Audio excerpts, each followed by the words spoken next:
Каква е връзката на слюнката с поддържането на оралната хигиена? Слюнката е основен фактор за подхранването на нашия емайл и на нашите зъби.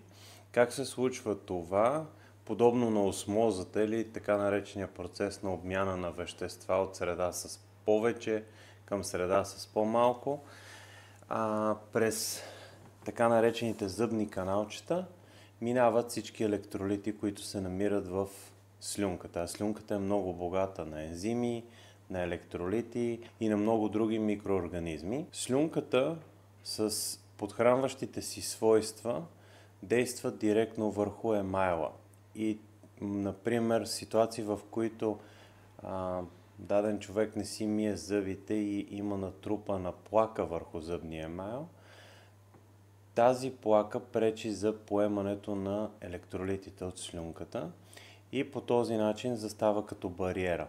Когато махнем плаката, ако тя е била дълго време, отдолу под нея намираме едни по-бели петна, които в следствие стават кафяви и след това кавитират и се появява кариес. Слюнката е от изключителна важност за нашето цялостно орално здраве, както и за храносмилането.